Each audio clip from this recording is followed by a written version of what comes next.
My name is Dulcie Campbell. I am 31 years old, and the last time my mother spoke to me, she was standing in front of 200 people at a country club in Charleston, West Virginia, ordering me to hand over the deed to my house. It was my younger sister Brittany's wedding day. The reception hall smelled like roasted prime rib and expensive perfume. I sat at a table near the back. I always sat near the back at family events. The vantage point kept my back to the wall and made the exits easier. Brittany tapped a silver spoon against her champagne flute. The room quieted. She stood at the head table in her custom lace gown, wiping her eyes with a linen napkin. Travis, her new husband, wrapped an arm around her waist. He wore a tailored tuxedo and a practiced, camera-ready smile. "I want to thank everyone for coming," Brittany said into the microphone. Her voice carried a deliberate tremor. "Travis and I are so blessed today. But starting a family is hard. We want a real home to raise our future children, a place with a yard, a place with roots." She paused and turned her gaze directly toward my table. 200 pairs of eyes shifted with her. "Dulcie," Brittany said, the microphone catching her sharp intake of breath, "you have that beautiful cabin on the 10 acres up in the hills. You are single. You do not need all that space. As my sister, the greatest wedding gift you could ever give me is the deed to your house. We want to start our family there." The silence that fell over the room felt thick enough to choke on. Nobody moved. Waitstaff froze, holding their trays. Before I could even process the demand, my mother Brenda stood up from the parents' table. She marched to the edge of the dance floor, her heels clicking sharply against the polished wood. She pointed a finger straight at my chest. "You heard your sister," my mother announced, her voice echoing off the vaulted ceiling. "We are a family. Family helps family. Give her the house, Dulcie, or get out of this reception and never call us family again." Welcome back to Grape Vengeance, where quiet people finally get to tell their side. Stories about betrayal, secrets, and the exact moment somebody decides enough is enough. If you have ever been treated like an ATM by the people who were supposed to protect you, you will feel this story in your bones. Drop a comment below, tell me your age and where you are listening from, and be sure to subscribe because you will not want to miss how this one ends. From the shadows near the bandstand, a man in a gray suit stepped forward. I recognized him. He was the attorney Travis used for his business dealings. He carried a leather portfolio, walked straight to my table, and placed a prepared quitclaim deed right next to my water glass. A heavy silver pen lay neatly on top of the paper. They had orchestrated the entire spectacle, a public ambush. They banked on the idea that I would be too embarrassed, intimidated by the crowd, and my mother's threat to cause a scene. They assumed I would sign away my life's work just to keep the peace. I picked up the silver pen. I looked at Brittany, who was already smiling through her manufactured tears. I looked at Travis, who gave me a slow, arrogant nod. Then I looked at my mother, standing tall, waiting for my inevitable submission. I did not yell. I did not cry. I set the pen down on the tablecloth, reached into my clutch, and pulled out a single sheet of paper stamped with a raised county seal. I handed it to the attorney in the gray suit. "I will not be signing that," I said, keeping my voice level. I took a slow sip of my sparkling water. "But since we are doing this in front of an audience, I want you to read this title report into that microphone, word for word." To understand how a mother could demand her oldest daughter surrender a house in front of 200 guests, you have to understand the math of the Campbell family. I am a real estate paralegal in Charleston. I spend my days reviewing property deeds, tracing escrow accounts, verifying titles, and finding the truth hidden in public records. I deal in verifiable facts. My family deals in illusions. Growing up, our house ran on a very specific currency. Brittany was the fragile investment. I was the reliable insurance policy. My sister never held a job for more than 3 months. When Brittany decided community college was too stressful after 3 weeks, she simply stopped attending classes. She spent her entire tuition refund on a spring break trip to Miami. She posted photos of herself on boats while our rent was due.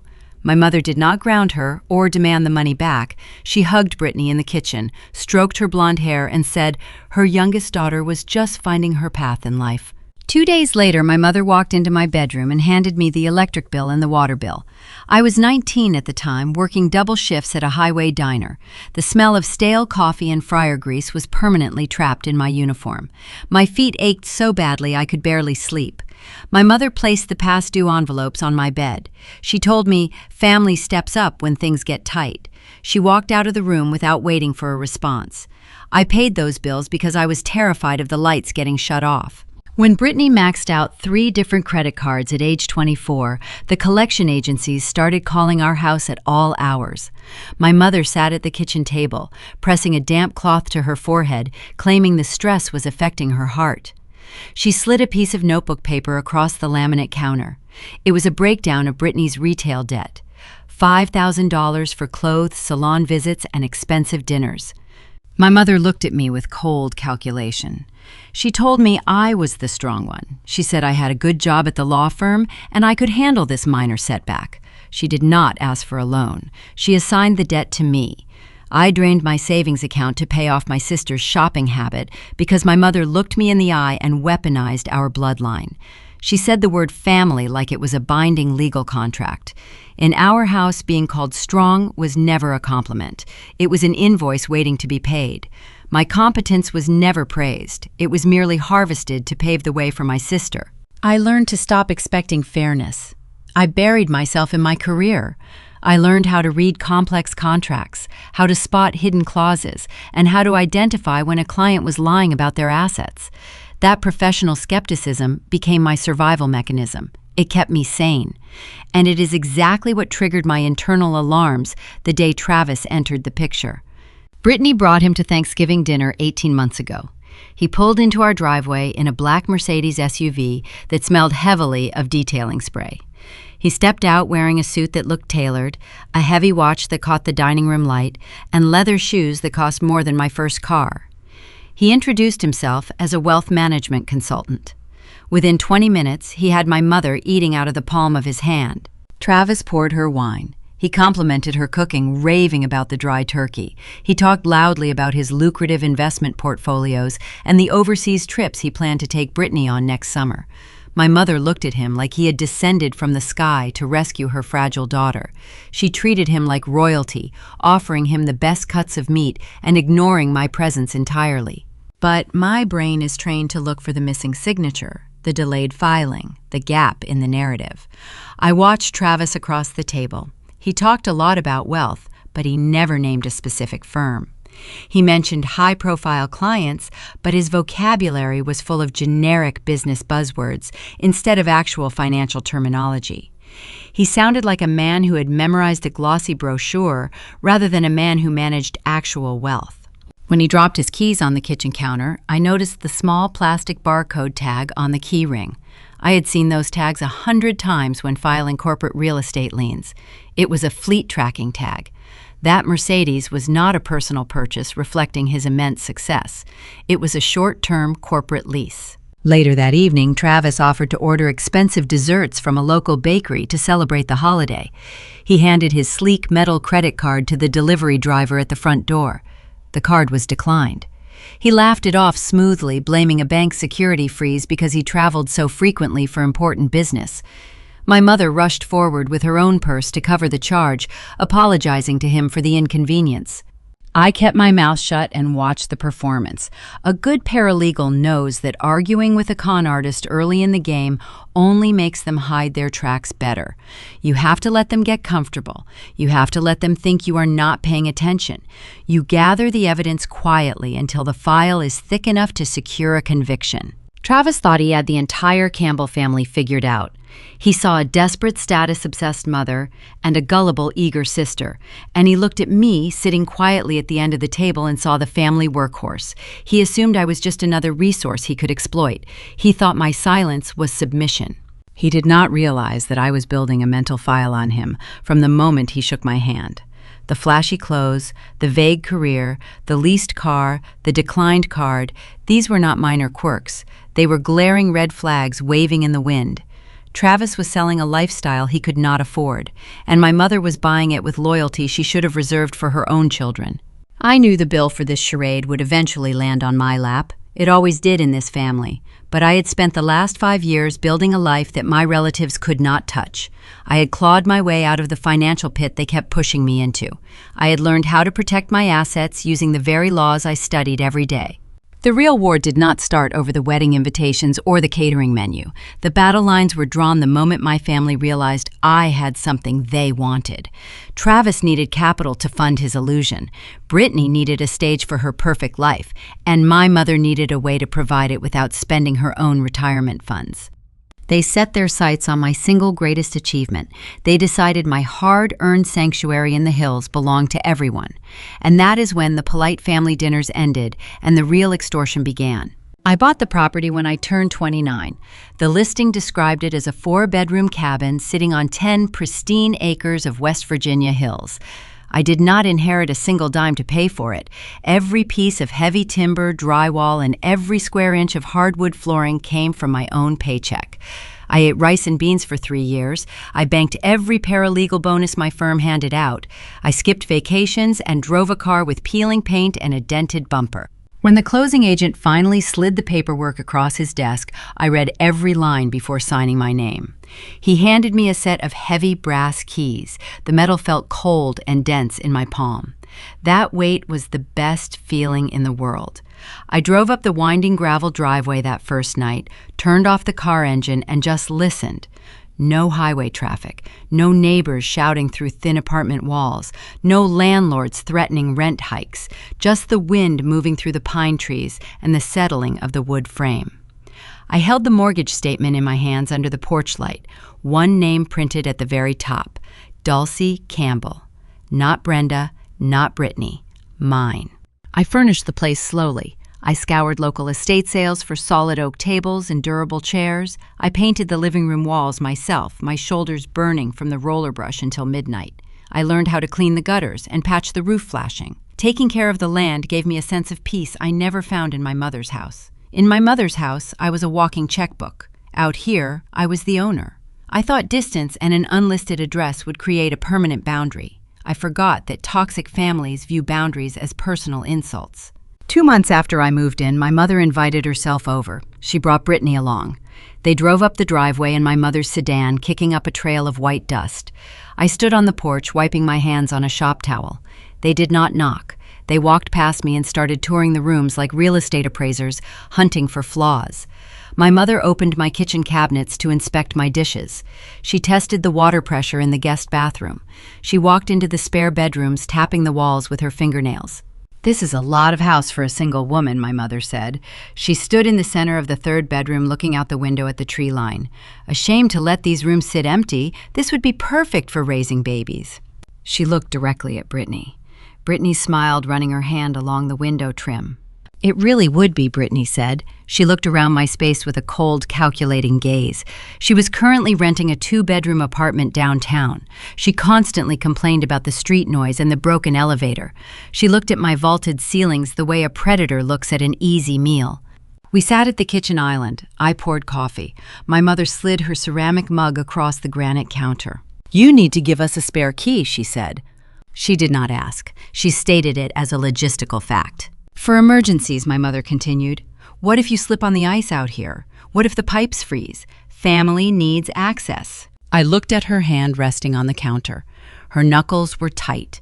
She did not care about frozen pipes or my physical safety. She wanted a physical token of access. A key meant she still had jurisdiction over my life. A key meant she could walk through my front door whenever she felt entitled to my space. I took a sip of my coffee. The liquid burned the roof of my mouth. "No," I said. "Just one word. Flat and final." My mother blinked. She pulled her hand back as if the granite had burned her. "Excuse me," she said. "I am not giving out copies of my house keys," I replied. "If there is an emergency, I will call the paramedics, not you." The temperature in the kitchen plummeted. Brittany crossed her arms, letting out a sharp, theatrical sigh.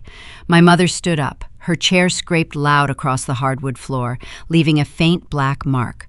"You are acting incredibly selfish," my mother hissed. She pointed a finger at the ceiling. "You sit up here in the woods hoarding all this space, hoarding your success. Your sister is struggling in a cramped apartment. She has neighbors banging on the ceiling. She has no yard. And you sit here, refusing to even share a piece of metal with your own blood?" I watched them stand there, unified in their indignation. The picture became crystal clear. My mother did not view my house as a testament to my hard work. She did not see the years of skipped meals and unpaid overtime. She looked at my property and saw an unassigned family asset. In her mind, the universe had made a clerical error. The house belonged to the family, and I was merely keeping it warm until the golden child was ready to claim it. They left without finishing their coffee. The screen door slammed shut behind them, rattling the frame. I locked the deadbolt, sliding the heavy metal bolt into place with a satisfying click. I thought saying no would be the end of the discussion. I thought a locked door was enough to keep them out. I severely underestimated the entitlement of a mother trying to fund her favorite daughter's dream life. The phone calls started a week later. My mother called every Sunday evening. The script never changed. She updated me on Brittany's wedding planning, making sure to emphasize how tight money was. Then she would casually bring up my property. She asked about the property taxes. She asked if the zoning allowed for an expansion. She gathered intelligence under the guise of maternal interest. I gave her short, gray rock answers. Yes, no, maybe. The paralegal in me recognized the deposition tactics. She was building a case. Then Travis decided to play his hand. He called me on a Tuesday afternoon while I was drafting a commercial lease agreement at the firm. I stepped into the hallway to take the call. His voice dripped with manufactured charm. "Dulcie, my favorite future sister-in-law," he said. I stared at the carpet pattern in the hallway. "What do you need, Travis?" I asked. He chuckled, a smooth, practiced sound designed to disarm people. "Brenda tells me you have quite the spread up there in the hills," he said. 10 acres is a solid portfolio piece. You know, with my background in wealth management, I could show you how to leverage that equity. We could pull some cash out, put it into a high-yield vehicle, help you out, help the family out." I gripped the phone. He was fishing for my net worth. He wanted to know how much equity sat untouched in my name. "My mortgage is fine," I told him. "I do not leverage my primary residence." The charm vanished from his voice. The transition was instant. "Do not be short-sighted, Dulcie," he said, his tone turning cold and authoritative. "We are all going to be family soon. We need to pool our resources. Brittany deserves a good start. You owe it to her to at least listen to my advice." I ended the call without another word. I walked back to my desk and set the phone face down. The puzzle pieces clicked together in my mind. Travis was drowning in his own financial lies, and he needed a bailout. My mother wanted a picturesque life for Brittany. Brittany wanted whatever she pointed at, and there I sat holding the deed to a pristine asset. They were circling my home like vultures. They did not respect my boundaries because they did not believe I had the right to set them. In their worldview, the scapegoat is not allowed to own the castle. The scapegoat is only allowed to build it. I upgraded my outdoor security cameras that same weekend. I changed the entry codes on the gate at the bottom of the driveway. I thought I was being paranoid. I told myself that even my mother had a line she would not cross. I told myself that Travis, despite his sleazy sales pitch, would not risk a criminal record. I was wrong. The real invasion did not start with a polite request for a spare key. It started on a rainy Tuesday afternoon, 2 months before the wedding, when I drove home from a 10-hour shift and found a strange commercial van parked in my driveway. I turned off my car engine. The rain was coming down in heavy gray sheets. My headlights illuminated a white commercial van, parked at an awkward angle near my garage. The side panel read, "County Locksmith Services." A sick, cold knot tightened in my stomach. I had spent 10 hours reviewing commercial property leases. My eyes burned, my back ached. I wanted a hot shower. Instead, I grabbed my umbrella and walked toward the glowing lights of my open garage. As I got closer, the hum of an electric drill echoed over the rain. Someone had drilled right through the mounting bracket of my electronic keypad. The heavy cedar garage door was rolled all the way up. Inside the space was barely recognizable. Brittany was directing a man in a blue uniform, pointing toward the far wall. Travis stood near the back of a rented box truck, pushing a heavy leather sectional sofa down a metal ramp. Stacked high against my drywall were dozens of matching cardboard boxes stamped with the logos of expensive department stores. Wedding registry gifts. I stood in the driveway, water pooling around my boots. I did not shout. I watched them invade my sanctuary. Brittany turned and saw me. She did not look guilty. She looked annoyed, as if I had interrupted her schedule. "Oh, good you are home," Brittany said, brushing dust off her designer jeans. She waved a hand toward the mountain of boxes. "The delivery guys dropped all this stuff at my apartment and there was no room to walk. Mom said we could use your garage since you only park one car anyway." I looked at the drilled keypad.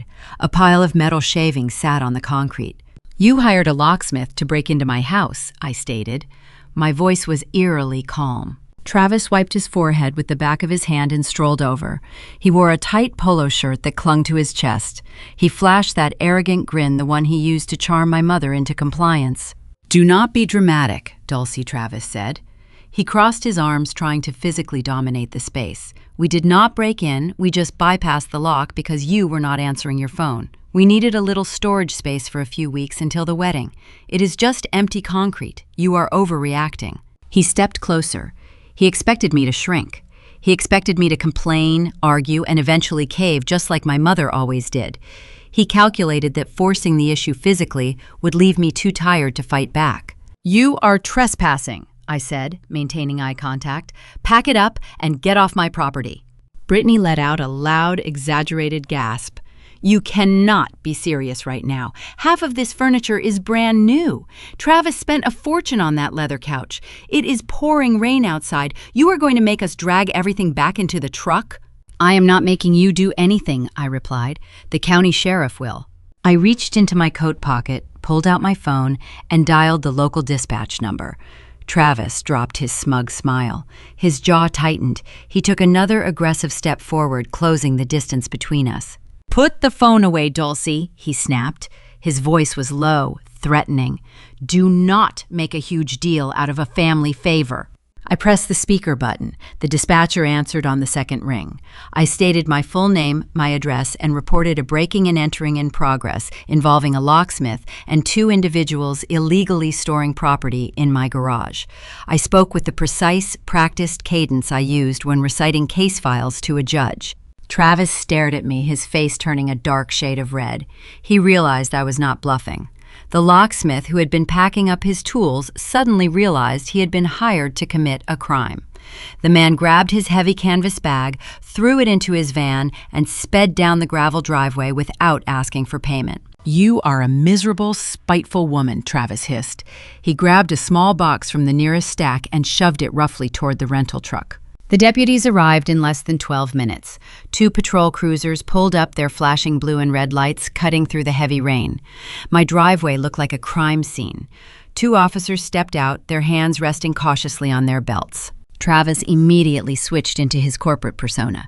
He jogged out into the rain, holding his hands up in a placating gesture, smiling brightly at the older deputy. "Officers, there has been a huge misunderstanding," Travis said smoothly.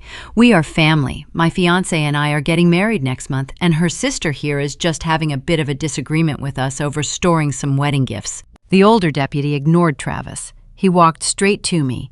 I handed him my West Virginia driver license and a digital copy of my property deed that I kept saved on my phone. "I am the sole owner of this property," I told the deputy. "These 2 individuals hired a locksmith to destroy my garage keypad. They do not have permission to be here. I want them and their belongings removed immediately." The deputy reviewed my documents. He looked at the drilled keypad, then turned to Travis. The fake charm on Travis's face melted away. "Sir," the deputy said, his tone leaving no room for debate, "you have exactly 20 minutes to clear every item out of this structure. If a single box is left inside when that timer runs out, I am arresting you both for trespassing and property damage." Brittany started crying, real, panicked tears. She pointed at the torrential rain pounding the asphalt. "We cannot move that leather sofa by ourselves," she sobbed, clutching her expensive jacket. "It will get ruined in the mud. Please, Dulcie. Mom is going to be so angry." I leaned against the brick pillar of my home, crossing my arms. I did not feel a single ounce of pity. "The timer is ticking," I said. For the next 20 minutes, I watched my sister and her wealthy fiancé struggle in the mud. Travis grunted and cursed as he dragged heavy boxes of crystal glassware and expensive kitchen appliances through the pouring rain. The cardboard turned to soggy mush. The bottom of one box gave out, sending a high-end espresso machine crashing onto the wet gravel. Travis screamed a profanity that echoed through the trees. Then came the leather sectional. The piece was heavy, designed for a luxury penthouse, not a rural driveway. Travis and Brittany slipped on the wet asphalt, their clothes soaked through, shoving the expensive furniture up the metal ramp of their rental truck. The rain battered the leather, leaving dark, permanent water stains across the cushions. The deputies stood under the overhang watching them work, ensuring every item was removed from my property. When the garage was finally empty, Travis slammed the roll-up door of the truck. He walked past me, his expensive shoes caked in thick brown mud.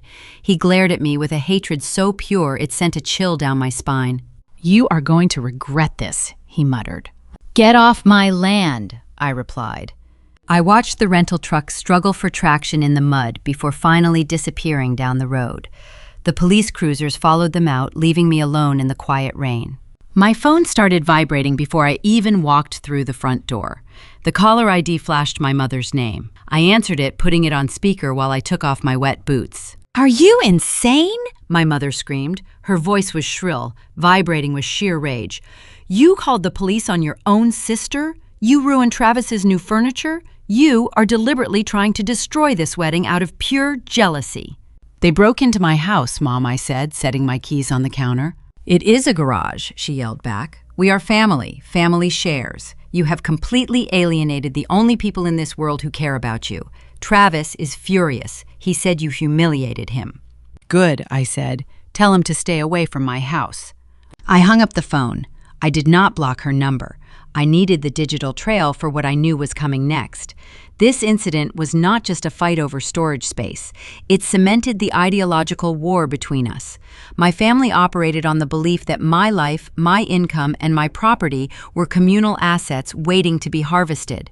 I had just established that my boundaries were protected by the weight of the law. Travis realized he could not bully me physically.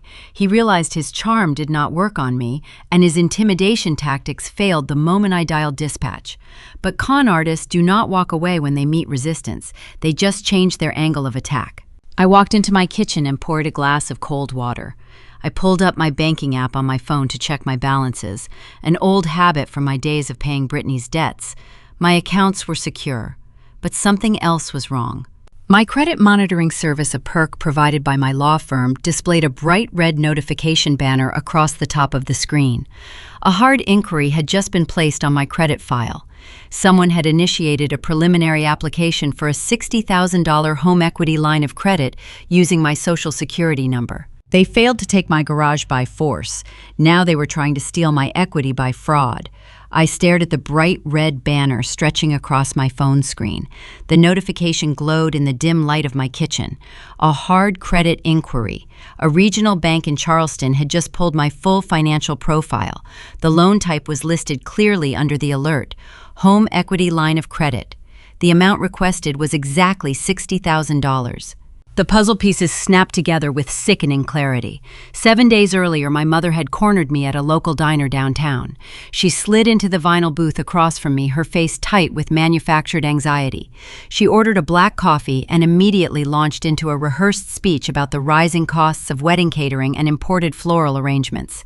She said Brittany deserved a fairy tale. She said Travis was waiting on a huge corporate commission that was temporarily tied up in escrow. Then she dropped the hammer. She told me to take out a short-term loan against my cabin. Just 60 grand, she claimed. She waved her hand as if the amount was trivial. A tiny fraction of your equity, she insisted.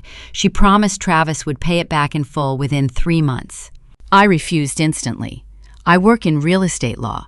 I see naive families lose their homes every single week because they treat their equity like a casual ATM. I told her that a line of credit uses the house as direct collateral. If Travis missed a payment, or if this phantom commission never materialized, the bank would foreclose on my property. My mother looked highly offended. She called me paranoid. She swore on her life that Travis was good for the cash.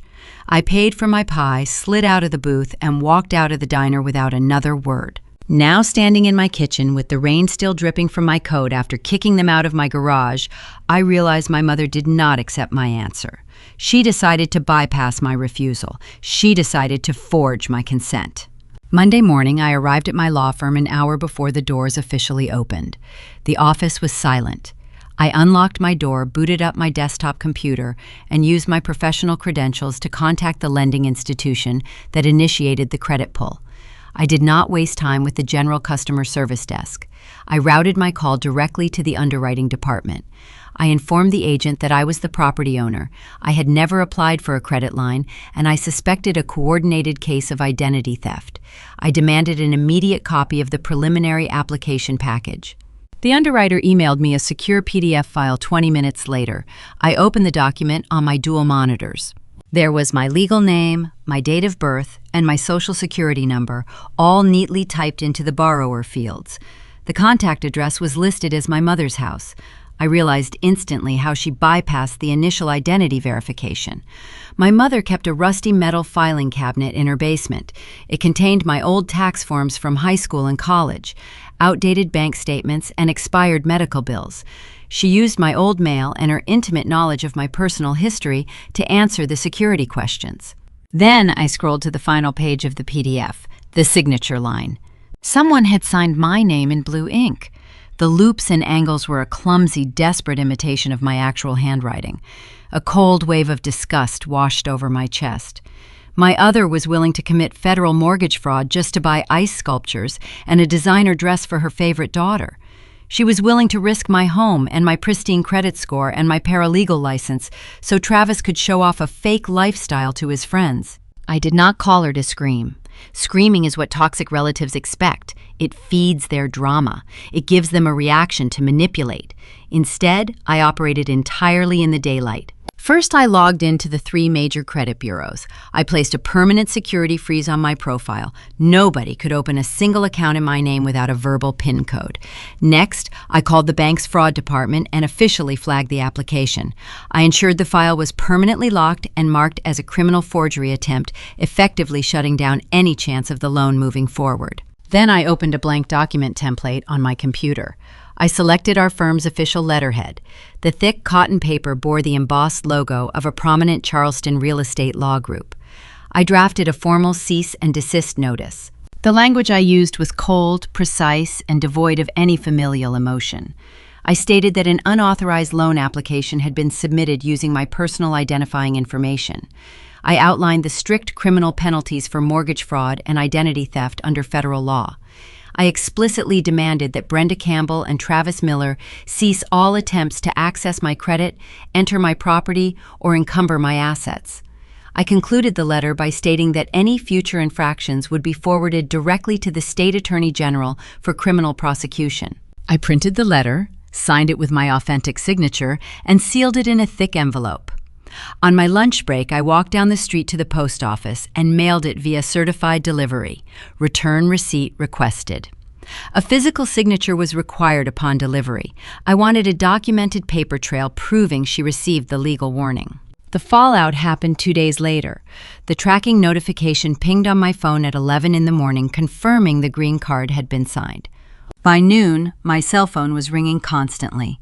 My mother left 4 voicemails. I sat at my desk and listened to them. Her voice shifted from shocked disbelief to pure, unhinged rage. She could not believe I would involve a law firm in our private business. She accused me of trying to put my own mother in jail over a simple misunderstanding. She claimed she was only gathering preliminary information and never intended to actually finalize the loan without telling me. It was a pathetic, transparent lie. Then the extended relatives got involved. The flying monkeys were deployed. My Aunt Susan sent me a long text message calling me a traitor. She said families are supposed to solve their issues around the kitchen table, not through legal threats and certified mail. My cousin left a voicemail saying I was dead to them, accusing me of ruining the happiest time in Brittany's life. They viewed my boundaries as the ultimate betrayal. In their twisted logic, borrowing $60,000 by forging my name was just an aggressive family favor. Sending a certified legal document to stop a crime was an act of war. This is the fundamental difference between a healthy person and a toxic family structure. They thrive in the shadows. They rely on guilt, secret agreements, and sweeping bad behavior under the rug to maintain the illusion of a happy home. I rely on daylight and documentation. A piece of paper does not care if you are related by blood. A legal document does not respond to a guilt trip or a crying fit. I filed the postal return receipt in a locked drawer in my desk. I had successfully defended my credit and protected my house from the bank, but shutting off the money supply only made the groom more desperate. Travis realized he could not steal my equity behind my back. The forged loan was a spectacular failure. The garage takeover was a humiliating defeat. He needed a new strategy. If he could not take my assets through the back door, he was going to try to take them through the front door wrapped in a deceptive legal bow. To anticipate his next move, I needed to know exactly who I was dealing with. The fake luxury car and the declined credit card were just surface scratches. I decided it was time to deploy my professional skill set. I opened a new tab on my browser, logged into the public court records database, and started a full background check on my future brother-in-law. The forged signature on that loan application proved one undeniable fact. The man my sister was marrying was not just arrogant, he was desperate. Desperation makes people sloppy. It makes them take risks they would normally avoid. I sat at my desk in the law firm, the office quiet around me, and looked at the blinking cursor on my dual monitors. Most people investigate a suspicious partner by scrolling through social media. They look for tagged photos or hidden comments. I do not care about social media. Instagram is a curated lie. Facebook is a digital stage where people perform for an audience of strangers. I am a paralegal. I look for the things people try to bury.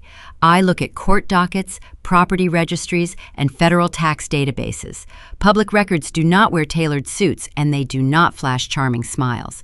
They just tell the cold, hard truth. I started with a basic search in our professional legal database, using his full legal name, Travis Arthur Miller. I typed the letters carefully, hitting the Enter key with a satisfying click. The screen loaded. I expected to find a few speeding tickets, maybe a minor dispute over a property line. Instead, the results page populated with a cascading list of red flags. My chest tightened as I clicked on the first link. It was a civil docket from a county 2 hours north of Charleston. Travis was currently the primary defendant in a pending lawsuit. The plaintiff was a man named Grape Vengeance. I downloaded the initial complaint and read through the legal jargon. David was a former business partner. 3 years ago, he and Travis started a consulting firm. According to the sworn affidavit, Travis drained the operating account, funneled the cash into a private offshore holding company, and left David holding the bag for their commercial lease and unpaid vendor invoices. The lawsuit was seeking over $100,000 in damages. The phrase fraudulent misrepresentation appeared 12 times in the first 5 pages alone. I printed the complaint. The laser printer hummed, spitting out the physical proof of his deceit. I laid the warm pages flat on my desk. If he was defrauding business partners, he was not generating any real income. So how was he paying for the tailored tuxedos and the expensive dinners my mother kept raving about? I needed to look deeper into his corporate history. I switched over to the Secretary of State portal. I searched for any limited liability companies registered under his name or his Social Security number. The system returned 6 different businesses. Every single one of them was marked dissolved or inactive. They were shell companies. He would open an entity's secure lines of credit, max them out, and then abandon the company when the bills came due. It was a classic shell game, moving debt from one invisible cup to another while pocketing the liquid cash. But you cannot run from the federal government forever. I opened the county clerk real estate portal. This is where the true financial health of a person is permanently recorded. If you owe the government money, they attach a public lien to your name so you cannot buy or sell property without paying them first. I typed his name into the grantor search bar. The results hit me like a physical blow. 2 separate IRS tax liens populated the screen. The first one was filed 4 years ago for unpaid income taxes. The second one was filed just 8 months ago. I pulled the calculator application onto my monitor and added the 2 sums together. Travis owed the federal government $214,000. My breathing grew shallow. I stared at the staggering number on the screen. The IRS does not negotiate away six-figure debts. They seize assets, they garnish wages, they drain bank accounts, they ruin lives. This explained everything. It explained the declined credit card at Thanksgiving. It explained why he needed to forge a loan against my cabin. He was drowning. The water was already above his head, and he was grasping at anything that floated. I did one final search. I ran the vehicle identification number for that black Mercedes he drove. The dealership financing department had filed a notice of default just 3 weeks prior. The car was on the verge of repossession. He was driving a stolen Illusion. I leaned back in my ergonomic office chair. The leather squeaked in the quiet room. I lined the printed documents up across my desk. The civil lawsuit, the dissolved shell companies, the federal tax liens, the repossession warning. I looked at the paperwork, and the true sinister motive of this entire wedding snapped into sharp focus. Travis did not love my sister. Brittany was just a convenient mark. Growing up, my mother shielded Brittany from every consequence. If Brittany failed a test, the teacher was wrong. If Brittany crashed a car, the road was slick. My mother curated a false reality for her favorite daughter, which meant Brittany never developed the instincts to read people. She was the perfect target for a scammer. Travis saw a naive, status-obsessed girl with a mother who was desperate to buy a fairy tale. He charmed them both, isolating them from reality. But Brittany did not have any real money. My mother had a meager retirement account, but nothing that would cover a $200,000 tax debt. I was the target. Travis knew I owned a 10-acre property free and clear. He knew the equity in my cabin was enough to pay off his IRS liens and settle his civil lawsuit. He was marrying Brittany to gain legal proximity to my assets. He planned to use my mother's blinding favoritism to force me into handing over the house. The garage invasion was a test to see if I would surrender space. The forged loan was a panic shortcut. When both of those failed, he realized he had to play the long game. Once he had a ring on my sister's finger, he would manipulate my mother into signing away her own savings, and then the three of them would come for my deed. I held the radioactive truth in my hands. These documents were a bomb that would obliterate the wedding, destroy my mother's fantasy, and shatter Brittany's heart. Despite everything they had done to me, despite the years of being treated like a disposable wallet, a heavy wave of sadness washed over me. Brittany was a spoiled brat, but she did not deserve to be chained to a financial predator. She was walking into a trap that would ruin her credit and her future before her life even truly began. The tension in my chest tightened into a hard knot. I had to stop the wedding. I had to expose him. But how do you show the truth to people who worship a lie? If I drove to my mother's house right now and slammed these documents onto her kitchen table, I knew exactly how the scene would play out. My mother would not thank me. Brittany would not hug me. They would look at the court records and refuse to read them. They would accuse me of fabricating the paperwork. They would say I was a jealous, bitter spinster trying to ruin the only good thing that ever happened to the golden child. Travis would spin a smooth story about identity theft or clerical errors, and they would believe him over official government stamps. Presenting the evidence to my family would only make them circle the wagons and push the wedding date up. I could not warn the sheep. I had to confront the wolf. I needed to look Travis in the eye and show him I held the keys to his destruction. I needed to force him to walk away on his own accord. If he canceled the wedding, my mother and sister would be devastated, but they would be safe. I would rather be the villain in their fairy tale than watch them lose everything to a con artist. I picked up my cell phone and dialed his number. He answered on the third ring. "Hello, Dulcie," he said. His voice was thick with fake cheerfulness, pretending the police incident in my driveway had never happened. "To what do I owe the pleasure?" "We need to talk," I said. My voice was stripped of any emotion. "Just you and me, no audience." He chuckled. "I am a very busy man today, Dulcie. Wedding preparations, you know." I looked down at the IRS lien document on my desk. "I know all about your business, Travis," I replied. "I know about David Vance, I know about the 6 dissolved holding companies, and I know the federal government is looking for $214,000. The silence on the other end of the line was profound. The fake cheerfulness evaporated. I could hear his shallow breathing through the receiver. "Meet me at the coffee shop on Elm Street in 1 hour," I told him. "If you do not show up, I am mailing copies of these public records to every guest on your wedding invitation list." I ended the call. I gathered the printed documents, slid them into a plain manila folder, and grabbed my coat. The game of polite family avoidance was over. It was time to deal the cards. I chose a corner booth at a coffee shop on Elm Street. The location was deliberate. It was public enough to prevent him from causing a physical scene, but quiet enough to allow for a private conversation. I ordered black tea and watched the front entrance. Travis walked in 15 minutes late. It was a classic power play, a cheap tactic designed to make me feel small. He wore a crisp blue button-down shirt, but the collar was slightly wrinkled. His eyes were shadowed. The cracks in his polished facade were starting to become visible. He scanned the room, spotted me sitting in the corner, and marched over. He did not bother to buy a drink. He slid into the vinyl booth across from me and planted his hands flat on the table. "I do not have time for your games, Dulcie," he said. His voice was low, laced with heavy irritation. "Brittany is at a dress fitting. I have a catering manager to meet in an hour. Say whatever you think you need to say so I can leave." I did not offer him a polite greeting.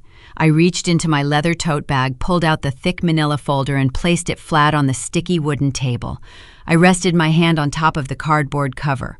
"I am giving you one chance to walk away from my family with your dignity intact," I said. I pushed the folder across the table. It slid and stopped inches from his hands. "Open it," I instructed. He stared at the folder, then glanced up at my face. He flipped the cover open. The first page was the IRS tax lien. The second page was the civil lawsuit detailing his fraudulent misrepresentation with David Vance. The third page was the repossession notice for his leased Mercedes. I watched his eyes track down the legal documents.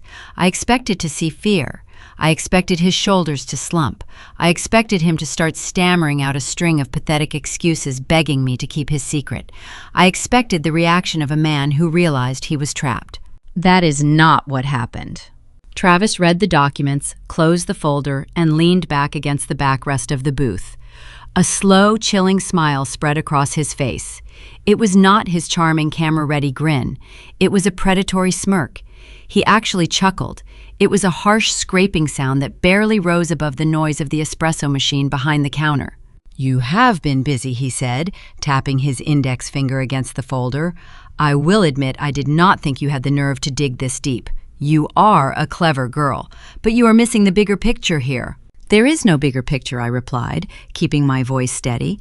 "You owe the federal government $214,000. You are being sued for fraud. You are broke. You are using my sister to get to my assets. The wedding is off. You are going to call Brittany today, tell her you are not ready for marriage, and leave town. If you do not, I will hand these public records to my mother, my sister, and everyone on your guest list." Travis laughed louder this time. He leaned forward, resting his elbows on the table, deliberately invading my personal space. "Go ahead," he whispered. "Show them. Print 100 copies. Tape them to the front door of the country club. Do you honestly think they will care?" I narrowed my eyes. "Numbers do not lie," I said. "Brenda and Brittany do not care about numbers," Travis countered. "They care about the image. They care about the country club reception, the imported floral arrangements, and the jealous looks from their friends. Your mother has spent the last year bragging to her entire church congregation that her youngest daughter snagged a wealthy financial consultant. She has built her entire social identity around this wedding." He pointed a finger directly at my face. "If you walk into that house with this folder, they will not see a savior. They will see a bitter, lonely, jealous spinster trying to ruin her sister's fairy tale. Your mother will accuse you of forging these documents out of pure spite. Brittany will cry, and Brenda will comfort her by calling you a monster. They will twist reality to protect the fantasy. You know I am right." My stomach turned cold. He was right. My mother possessed a terrifying ability to rewrite history whenever the truth inconvenienced her. If I presented the evidence, she would instinctively protect the wedding over her own daughter's financial safety. She would brand me a liar to keep the illusion alive. Travis had studied my family dynamic perfectly. He knew exactly how to weaponize my mother's delusions against me. "You think you hold the winning hand because you found some tax liens," Travis continued, his voice dripping with venom. "But I hold the ultimate trump card. I hold their unconditional trust. Once that ring is on Brittany's finger, I am legally family. I am the man of the house." He picked up the manila folder and tossed it back across the table toward me. It slid and bumped into my teacup. Here is what is actually going to happen, Dulcie. I am going to marry your sister. I am going to convince your mother that I have a brilliant, zero-risk investment opportunity. She is going to liquidate her entire retirement account and hand me the check. And when that money dries up, we are going to come for your house. I sat perfectly still, absorbing the sheer audacity of his threat. You will never touch my property, I said. Travis sneered. I will not have to. Your mother will do the heavy lifting for me. She will guilt you, harass you, and threaten you until you sign that deed over just to buy some peace. You have spent your whole life paying for Brittany's mistakes. What makes you think this time will be any different? You are the family pack mule. You will carry the weight because you always do. This was the exact moment the dynamic shifted. Before this conversation, I felt a lingering sense of guilt. I thought I was trying to save my sister from a terrible mistake. I viewed Travis as a parasite that needed to be removed so my family could heal. But looking at the cold, calculated greed in his eyes, I realized this was not a rescue mission anymore. This was a war for my own survival. Travis had just removed every ounce of moral obligation I felt to protect the peace. I reached out and pulled the manila folder back toward me. I tucked it neatly into my leather tote bag. You made a very critical error today, Travis, I said, my voice barely above a whisper. What is that? He asked, his tone mocking. You assumed I am still the same girl who empties her savings account to pay her sister's credit card bills, I replied. I stood up from the booth. I did not look angry. I looked resolved. You think you can use my mother to steal my home. You are welcome to try, but do not say I did not give you a chance to walk away. I turned and walked out of the coffee shop, leaving him sitting in the booth. The bell above the door chimed behind me. The crisp outdoor air hit my face. The rules of engagement had changed. He planned to use my mother's blinding favoritism to trap me. He intended to strip my mother of her life savings and leave her destitute, all while keeping a smile on his face. He thought he was the smartest person in the room. He forgot that a real estate paralegal spends her entire career learning how to build ironclad fortresses out of paper. I was not going to run. I was going to let him step right into his own trap. 2 days after my confrontation with Travis at the coffee shop, my cell phone chimed with a text message. The sender was my mother. The message invited me to a private dinner at her house on Thursday night. She wrote that the three of them wanted to apologize for the recent stress regarding the wedding planning. She claimed it was time to put our differences aside and move forward as a united front. Toxic parents rarely offer genuine apologies. When they do, the apology is usually a Trojan horse. They wrap a new demand in the language of forgiveness, hoping you are too desperate for their affection to notice the trap door. I knew Travis was accelerating his timeline. His creditors were circling, the bank was preparing to repossess his leased car. He needed a massive influx of capital immediately, and he was using my mother to set the stage. I accepted the invitation. I needed to see exactly what kind of trap he had designed. I arrived at my mother's house at 7 in the evening. The dining room table was set with her best china, the plates she only used for major holidays. The smell of roasted chicken and garlic filled the air. My sister Brittany sat near the window, pouring expensive red wine into crystal glasses. Travis stood by the fireplace wearing a dark cashmere sweater, playing the role of the benevolent future patriarch. The performance began the moment I walked through the door. My mother hugged me, lingering longer than usual, patting my back and telling me how much she missed my face. Brittany handed me a glass of wine with a soft, rehearsed smile.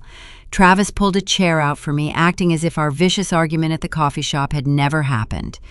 We sat down to eat. The conversation was aggressively pleasant. Brittany talked about her floral arrangements. My mother spoke about the importance of family unity. Travis asked polite questions about my workload at the law firm. I ate my dinner slowly, chewing each bite, watching their synchronized theater. Every smile was a calculated beat. Every shared glance between Travis and my mother was a silent countdown. They waited until the plates were cleared and the coffee was poured. Travis cleared his throat. He reached down beside his chair and lifted a sleek leather briefcase onto his lap. He opened the brass latches, pulled out a thick packet of legal-size paper, and placed it directly in the center of the dining table. Dulcie, we've been having some very serious discussions about the future, Travis began. His voice was smooth, carrying that fake corporate polish. Marriage is not just about a wedding day. It is about building a foundation. It is about generational wealth. My mother leaned forward, resting her hands on the table. Her eyes shone with blind devotion. "Travis is so smart about these things," she said. "He showed me how much money families lose to taxes and probate courts. He explained how wealthy families protect their assets. We decided it is time for us to start acting like a wealthy family." Travis slid the thick packet toward me. "This is a family wealth trust," Travis explained. "My personal attorney drafted it this morning. We are going to pool our resources to build a financial fortress for this family.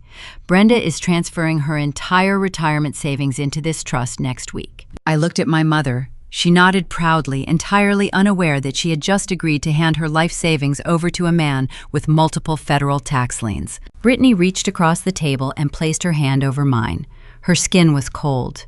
"We want you to be part of this, Dulcie," my sister said. "We want you to put the deed to your cabin into the trust. It will protect your house from future taxes. It proves we are a real family sharing our blessings." The strategy was brilliant in its cruelty. Travis knew I would never hand the house directly to him or my sister, so he created a legal container with a friendly name. He used my mother's retirement funds as bait, making it look like a shared family sacrifice. If I refused, I would be the greedy outcast who did not care about our shared legacy. They expected the emotional pressure of the dinner table to force my hand.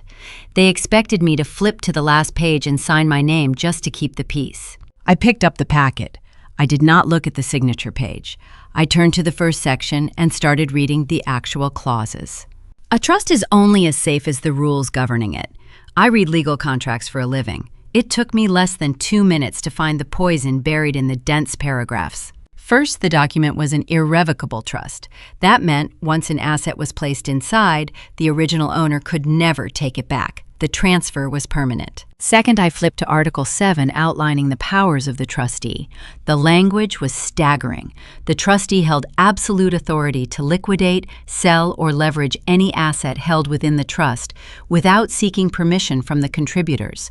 The trustee could take out loans against the properties. The trustee could drain the cash accounts. Finally, I turned to the definitions section to see who held the keys to this financial kingdom. The sole named trustee was Travis Miller. I kept my face perfectly neutral. My heart pounded against my ribs, but I did not let a single ounce of panic show in my eyes. The trap was laid bare. If I signed this document, my paid-off cabin would immediately become trust property. Travis would march straight to a bank, use my house as collateral for a massive commercial loan, and use that cash to pay off his IRS debt and his civil lawsuit. My mother's retirement money would vanish into his pockets the exact same way. When the bank eventually foreclosed on the loan, I would lose my home, my mother would lose her future, and Travis would walk away clean. My mother tapped her fingernails against her coffee cup. "Well," she urged, "it is a beautiful gesture, is it not? Travis is willing to manage all of this for us for free.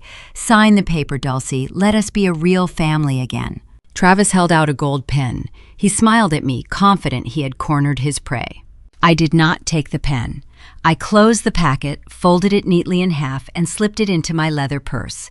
I snapped the brass clasp shut. "This is a very complex legal instrument," I said, keeping my voice light and conversational. As a rule, I never signed binding contracts without having the senior partner at my firm review the language. I will put this on his desk first thing Monday morning. The shift in the room was instantaneous. The manufactured warmth vanished. Travis dropped his hand. His charming smile warped into a rigid grimace. "That is not necessary," Travis said, his voice tight. "My attorney already reviewed every line. It is a standard family trust template. There is no need to involve outside lawyers." I picked up my purse and placed the strap over my shoulder. "My boss is a veteran real estate attorney," I replied. "He loves reading standard templates. It will only take him a day or two." My mother stood up from her chair, her face flushed with sudden, frantic anger. She recognized the delay tactic. She felt the control slipping away. "Why must you always ruin everything?" my mother snapped. Her voice echoed sharply in the dining room. "Your sister extends an olive branch. Travis offers to protect your financial future, and you treat us like criminals. You are insulting the man who is trying to save this family. Take that paper out of your bag and sign it right now." I stood up from the table. I looked at Brittany, who was gripping her wineglass so hard her knuckles were white. I looked at Travis, whose eyes darted toward my purse, calculating whether he could physically take the document from me. "I am going to get this reviewed," I stated. "Thank you for the chicken." I turned my back on them and walked down the hallway. My mother followed me, her voice rising to a frantic pitch, accusing me of being a bitter, suspicious spinster. She yelled that if I did not sign the trust, I was no longer welcome at the wedding. I opened the front door, stepped out into the cool night air, and locked my car doors the second I sat in the driver's seat. I placed my purse on the passenger seat. My hands were shaking, not from fear, but from the sheer adrenaline of the encounter. I had just walked into the lion's den and walked out holding the physical evidence of their conspiracy. Travis thought he could use the law to steal my life. He forgot that the law is a two-way street.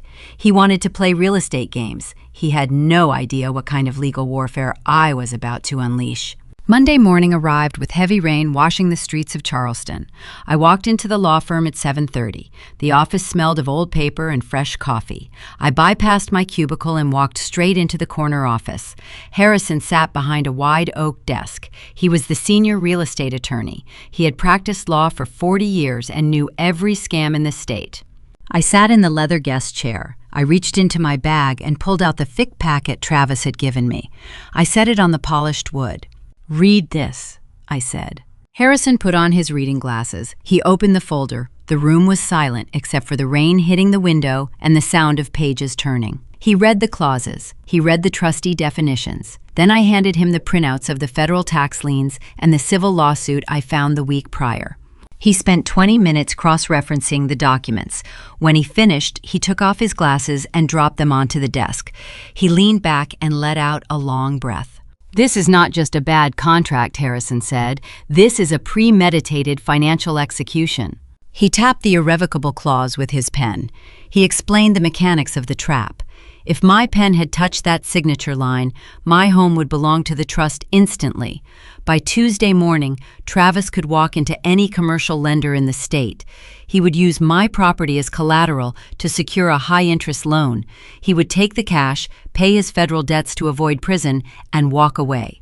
"And what happens to the house?" I asked, testing my own knowledge. "The bank forecloses within 6 months," Harrison replied. "You lose everything. Your mother loses her retirement, this guy cleans his slate, and leaves you both holding the empty bag." A cold chill settled over my skin. I knew Travis was greedy. I did not realize the sheer speed and efficiency of his plan. He intended to gut my life in a matter of days. Defending myself was no longer sufficient. Saying no was not enough. Toxic families do not respect the word no. They view a refusal as a temporary obstacle. They keep pushing until they find a weak spot. I needed to remove the weak spot entirely. I needed to make my property legally untouchable. "I will not wait for him to try again," I told Harrison. "I want to build a wall so high he breaks his neck trying to climb it." Harrison smiled. It was the sharp grin of a veteran lawyer preparing for battle. "Then we take the house off the board," he said. We spent the next 4 hours drafting the architecture of my defense. We did not use emotion. We used ironclad corporate law. The first step was removing my personal name from the property title. We filed the paperwork to create a private limited liability company. We named it Blue Ridge Holdings. I was listed as the sole managing member. We drafted a strict operating agreement. The bylaws stated that the company could not transfer any assets, sell property, or enter into any trust agreements without a unanimous vote of the board. Since I was the only board member, no one could bypass my authority. Next came the transfer. Harrison drafted a specialized quitclaim deed. This document legally transferred the ownership of my 10-acre cabin from Dulcie Campbell as an individual directly to Blue Ridge Holdings as a corporate entity. But we knew Travis was clever. If he searched the county records and saw a business owned the house, he might try to force me to transfer the corporate shares. We needed a second layer of armor. We needed to make the asset look entirely worthless to a greedy creditor. We created a friendly lien. Harrison drafted a promissory note. It was a legally binding document stating that Blue Ridge Holdings owed a staggering sum of money to an independent trust we set up years ago for my firm's clients. We recorded a deed of trust against the cabin to secure that fake debt. The strategy was brilliant in its simplicity. To anyone looking at the public records, my house appeared heavily encumbered. It looked like the property carried a mortgage so large that there was zero equity left to borrow against. If Travis somehow managed to steal the company, he would inherit a mountain of fabricated debt. No bank in the country would issue a loan against a property with a senior lien already attached to it. We printed the final documents on thick bond paper. I signed my name to the operating agreement, the quitclaim deed, and the promissory note. Harrison notarized every single page, his official seal pressed deep into the paper, making the ink undeniable. Sitting in that leather chair, watching the notary stamp hit the pages, I thought about my childhood. I remembered being 15 years old, handing my babysitting money to my mother so she could buy Brittany a designer prom dress.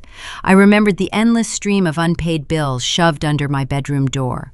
For over a decade, I had been the designated shock absorber for every financial disaster my family created. I was expected to drain my own resources to keep their fantasy alive. That version of me died right there in Harrison's office. I was no longer the compliant victim. I was the architect of their downfall. At 2 p.m, I left the office and walked 3 blocks to the county courthouse. The building smelled of floor wax and old dust. I pushed through the heavy brass doors and walked up to the clerk window. I slid the stack of documents across the worn wooden counter. The clerk reviewed the forms. She keyed the information into the county database. Then she picked up her heavy rubber stamp. The sound of that stamp hitting the paper was the most satisfying noise I had ever heard. Thud, thud, thud. With those 3 strikes, the trap was permanently disabled. My house was no longer a personal asset waiting to be stolen. It was a fortified corporate holding locked behind a wall of calculated debt. It was permanently stamped into the public record. I walked out of the courthouse and stood on the concrete steps. The rain had stopped. The sun pushed through the gray clouds reflecting off the wet pavement. A profound sense of peace settled in my chest. For the first time in my life, I was not afraid of my family. I was not afraid of my mother's guilt trips or my sister's tears. I was not intimidated by a smooth-talking con artist. They built a narrative where I was the weak, compliant scapegoat. They expected me to fold under the pressure of a public audience. They wanted to humiliate me into submission. But they were playing a game of checkers, and I had just flipped the board. My phone buzzed in my coat pocket. It was a calendar reminder. The wedding rehearsal dinner was scheduled for tomorrow evening at a high-end restaurant downtown. My mother expected me to show up, apologize for questioning Travis, and hand over the signed trust document. She planned to use the entire bridal party to pressure me into yielding. They thought they had backed me into a corner. They had no idea I was walking into that dinner wearing invisible armor. I put my phone away and walked back toward my office. The stage was set. The legal trap was armed. All I had to do now was attend the rehearsal and let them dig their own graves in front of an audience. The rehearsal dinner took place at a downtown steakhouse. The restaurant featured mahogany walls and dim chandelier lighting. I arrived exactly on time. The valet took my keys. I walked into the private dining room. 50 people crowded around a massive oak table. Waiters carried silver trays loaded with champagne flutes. The room buzzed with loud laughter and fake cheer. I found my place card at the very end of the long table. My seat was located right next to the swinging kitchen doors. Every time a waiter walked past, I felt a rush of cold air and smelled dish soap. Brittany sat at the center of the room. She wore a white silk dress. Travis sat beside her, wearing a tailored navy suit. My mother hovered behind them, greeting guests like she was royalty. Putting me at the end of the table was a calculated insult. In my family, seating arrangements were a weapon. Growing up, if I brought home a bad grade, my mother made me sit in the living room chair facing the wall during dinner. Now she placed me by the kitchen to remind me of my status. I was the hired help. I was the bank. I was not the guest of honor. I sat down and placed my linen napkin on my lap. I did not complain. I drank my ice water and watched the performance unfold. Travis worked the room like a politician. He shook hands with my uncles. He kissed my aunts on the cheek. He ordered expensive bottles of wine for the table, telling the waiter to put everything on his tab. I watched him swirl the dark liquid in his glass. He played the role of a wealthy benefactor perfectly. Nobody in that room knew about the repossessed car. Nobody knew about the federal tax liens. They just saw a rich man taking care of their favorite niece. My mother sat next to him, beaming with pride. She wore a new pearl necklace. I knew she bought it on credit. She spent her entire life trying to look wealthy. Now she believed Travis was her permanent ticket to high society. She thought the trust document was a done deal. She assumed I would surrender my property to keep up appearances. The waiters served the main course. Plates of filet mignon and grilled asparagus were set before us. I ate my food slowly. The steak was rare. The conversation around me blurred into a dull hum. I felt an incredible sense of calm. The anxiety that used to paralyze me during family events was completely gone. The legal documents resting in the county clerk database were my shield. I was untouchable. When the dessert plates arrived, the room grew quiet. My mother stood up from her chair. She tapped a silver fork against her crystal wine glass. The sharp ringing sound cut through the background music. 50 faces turned toward her. She smoothed her expensive dress and smiled warmly at the crowd. "Welcome, everyone," my mother said, her voice dripping with rehearsed emotion. "We are gathered here tonight to celebrate the union of two beautiful souls. Brittany has always been the light of my life. She is my angel, and tomorrow she is marrying a man who is truly the savior of this family." The guests murmured in agreement. Travis bowed his head modestly. He reached out and squeezed Brittany by the hand. "Travis is a brilliant man," my mother continued. "He understands the value of building a legacy. He understands that a strong family shares their blessings.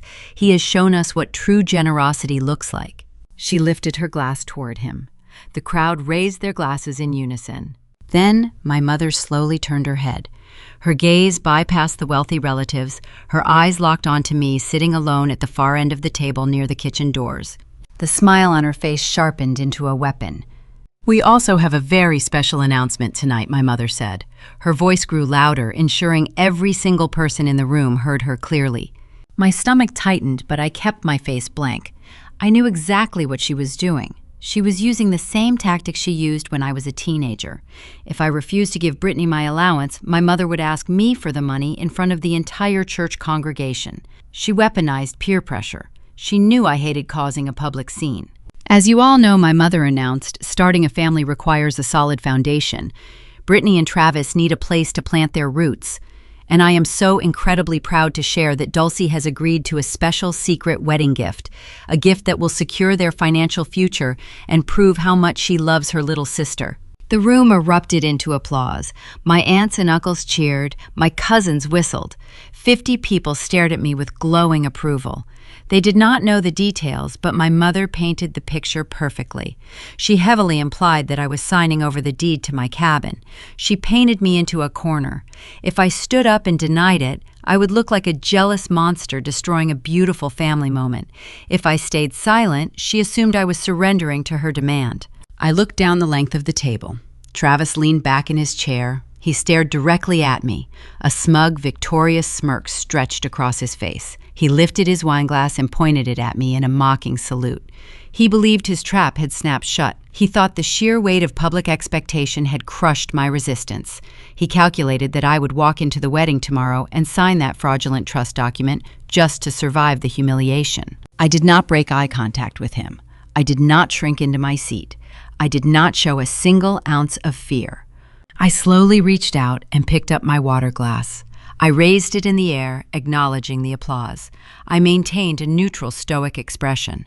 I took a sip of the cold water and set the glass back down. The guests clapped harder, believing they had just witnessed a beautiful act of sisterly devotion. They had no idea they were cheering for a financial execution. My Aunt Susan, the same woman who sent me a nasty text message last week, dabbed her eyes with a tissue. She looked at me with profound admiration. My cousin David raised his beer bottle in my direction. They were all completely hypnotized by the performance. My silence spoke volumes to Travis. His smirk faltered for a fraction of a second. He expected me to look defeated. He expected me to look angry. He did not expect me to look bored. A predator does not know what to do when the prey stops running. He shifted in his seat, his tailored suit suddenly looking a little too tight around his shoulders. My mother sat back down, vibrating with triumphant energy. She thought she had won. She thought the social pressure had broken my spirit. She had no idea that I was not retreating. I was just letting them dig their graves deeper. Every lie they told tonight would make their public destruction tomorrow that much more devastating. The waiters returned to clear the dessert plates. They brought out fresh coffee and small chocolates. I drank my coffee black. The bitter taste grounded me. Several relatives walked down to my end of the table to pat me on the shoulder. They leaned down, smelling of cheap wine and heavy perfume. They told me I was a wonderful sister. They told me God would reward my generosity. They said our family was truly blessed to have someone so strong and capable. I nodded politely. I thanked them for their kind words. I did not correct them. Let them believe the fantasy for one more night. The truth was going to cost them their pride soon enough. The dinner concluded an hour later. The guests stood up, collecting their coats and exchanging warm hugs. I walked out to the valet stand. The night air felt crisp and clean. Travis and Brittany followed me outside, flanked by my mother. Travis stepped close to me while we waited for our cars. He smelled like expensive cologne and arrogance. "That was a beautiful toast," Travis whispered, ensuring none of the other guests could hear him. "I am glad you finally saw reason, Dulcie. Bring the signed trust paperwork to the reception tomorrow. Hand it to my attorney. Make it easy on yourself." Brittany linked her arm through his. She gave me a wide, condescending smile. "Thank you so much," she said. "I always knew you would do the right thing for me." My mother stepped forward, her eyes hard and demanding. "Do not disappoint us tomorrow," my mother said. "Do not ruin this." The valet pulled my car up to the curb. I opened the driver door and looked back at the three of them standing under the glowing street lamp. They looked like a perfect family, a wealthy groom, a beautiful bride, and a devoted mother. It was a masterpiece of deception. "I will see you all tomorrow," I said. My voice was calm and steady. "Enjoy your night." I got into my car and drove away. I watched them shrink in the rearview mirror until they disappeared into the darkness. They thought they had secured their financial rescue. They thought my house was already theirs. They were planning to hijack my property. I was planning to let them crash their own ship against the rocks. I drove back to my cabin in the hills. The electronic gate opened smoothly. I parked in my empty garage, the same garage they had tried to break into just weeks ago. I walked inside and locked the heavy deadbolt. I went to the kitchen and set my keys on the counter. The house was quiet and safe. The legal paperwork protecting it was filed and sealed. I had survived the rehearsal dinner without breaking a sweat. But I knew my mother better than anyone. She never left anything to chance. She would want to assert her dominance one final time before the wedding ceremony. She would want to invade my space to prove she owned it. I walked over to the smart security panel mounted on the wall. I opened the settings menu. I found the master code for the front gate. I deleted it. Then I disabled the intercom system. If they thought they were going to use my property as a staging ground for their fake fairy tale, they were about to hit a brick wall. The real war was scheduled for the reception, but the opening battle was going to happen right in my driveway at sunrise.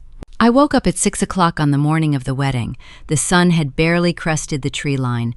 The woods surrounding my cabin were wrapped in a thick layer of morning fog. I walked into the kitchen and ground fresh coffee beans. The smell of dark roast filled the room. This was my sanctuary. I had spent years dealing with slammed doors, frantic financial emergencies, and manufactured crises before breakfast. Today, the only sound was the coffee maker dripping hot water. At exactly 7:15, a sharp chime echoed from the security tablet mounted near my refrigerator. Motion detected at the main gate. I picked up my ceramic mug, walked over to the screen, and tapped the live video feed. I did not expect any deliveries. I watched the high-definition footage stream in real time. A line of vehicles sat idling on the gravel road just outside my property line. My mother parked her silver sedan directly in front of the wrought iron gate. Behind her sat a large white transit van. A woman in the driver's seat of the van held a garment bag across her lap. Two more cars pulled up behind the van, packed with young women holding coffee cups. I recognized Brittany sitting in the passenger seat of my mother's car.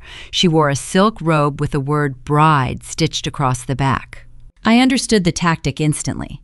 They brought the entire bridal party, the hairstylists, the makeup artists, and a professional photographer to my home without a single word of warning. Growing up, my mother curated our entire lives for public consumption.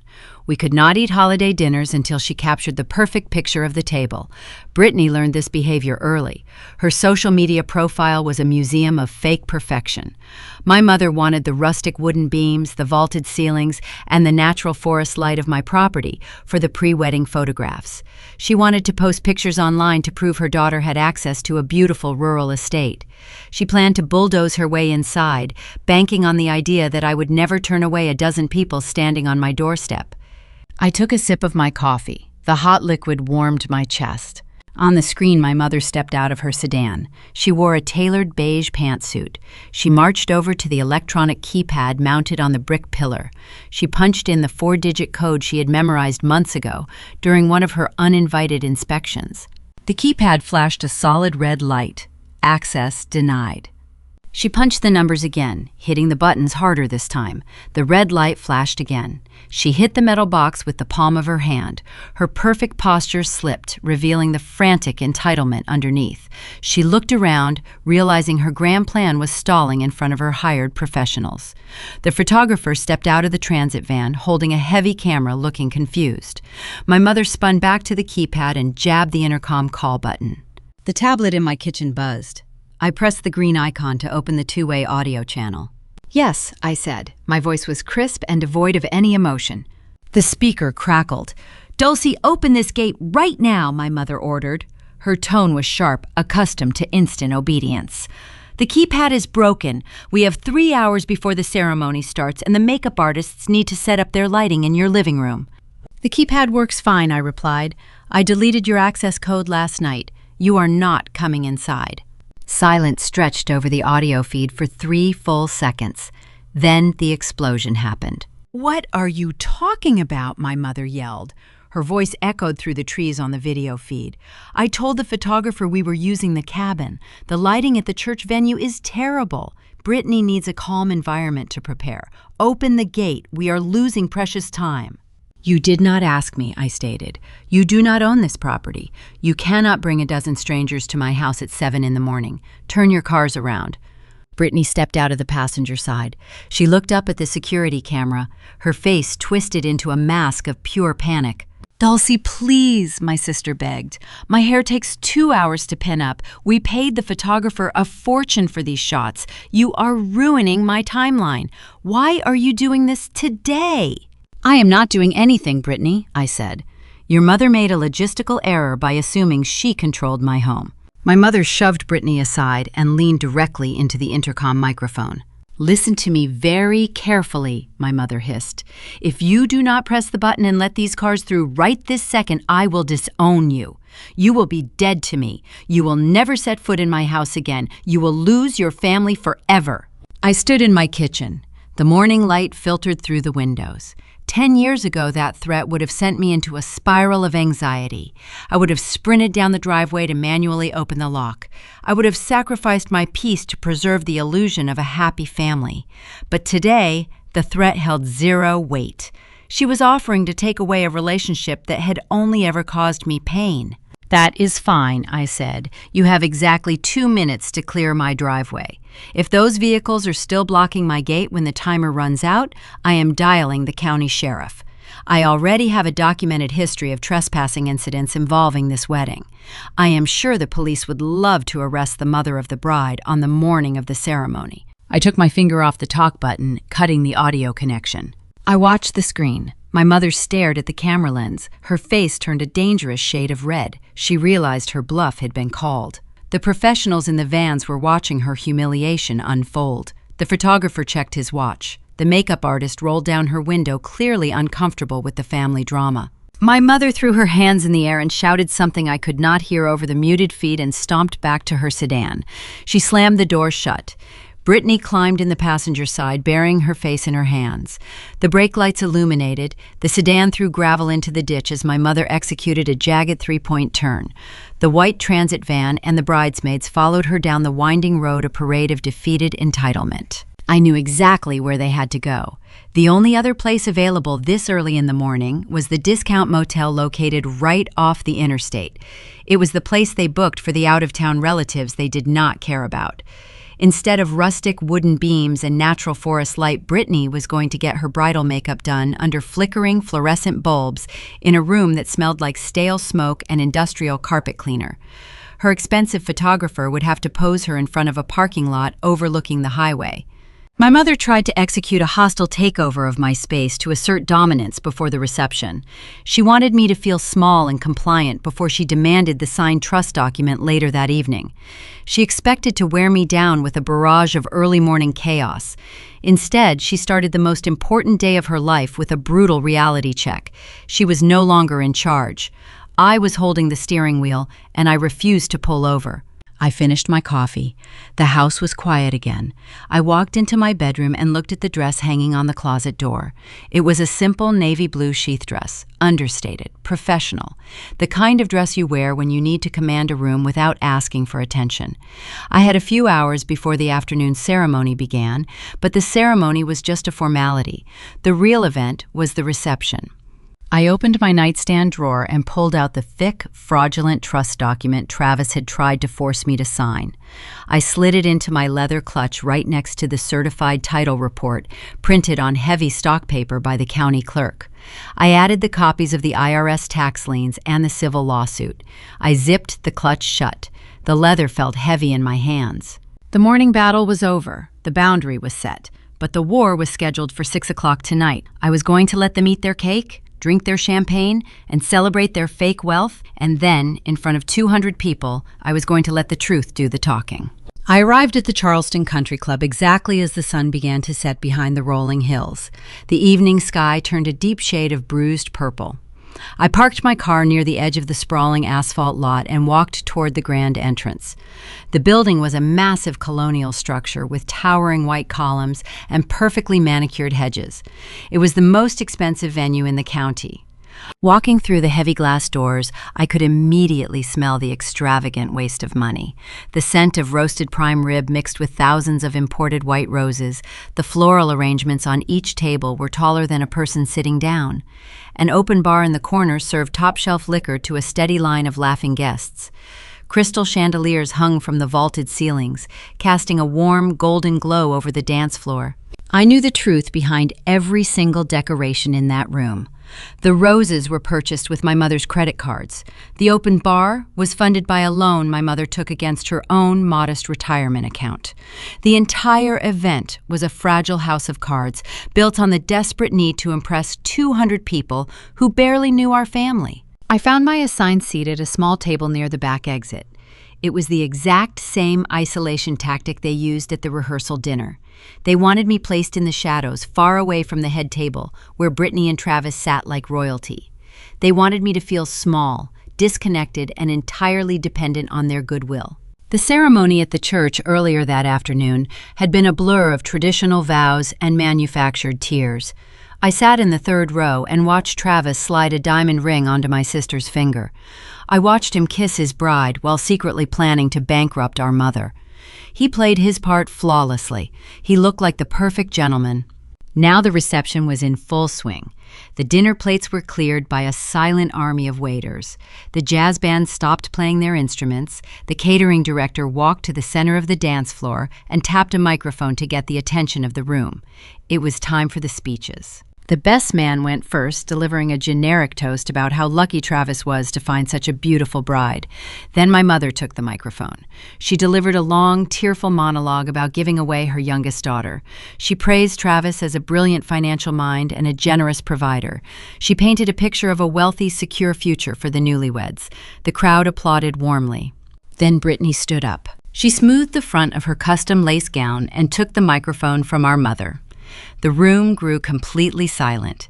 200 guests turned in their chairs, their eyes fixed on the bride. Brittany dabbed her eyes with a linen napkin. She looked out over the crowd, taking a deep breath to steady her deliberately trembling voice. "I want to thank everyone for coming tonight," Brittany said. Her voice echoed clearly through the massive ballroom. "Travis and I are so blessed to be surrounded by so much love, but starting a family is a difficult journey. We want to do things right. We want a real home to raise our future children, a place with a large yard, a place with deep roots, where our babies can run and play safely." She paused. The silence in the room was absolute. She turned her head slowly, scanning the tables until her gaze landed directly on me. 200 pairs of eyes followed her line of sight. Suddenly, I was the absolute center of attention. "Dulcie, my sister," said into the microphone, "you have that beautiful cabin on the 10 acres up in the hills. You are a single woman, you work all the time, you do not need all that space sitting empty. As my older sister, the greatest wedding gift you could ever give me is the deed to your house. We want to start our family there. We want to fill those empty rooms with life." The sheer audacity of the demand sucked the oxygen right out of the room. The guests stopped breathing. The waiters froze in their tracks holding trays of champagne. Nobody moved a muscle. Asking for a piece of real estate as a wedding present in front of a massive crowd was an ambush of epic proportions. Before the shock could even fully register on the faces of the guests, my mother stood up from her chair at the head table. She marched down the steps and stopped at the edge of the polished wooden dance floor. She pointed a manicured finger straight at my chest. "You heard your sister," my mother announced.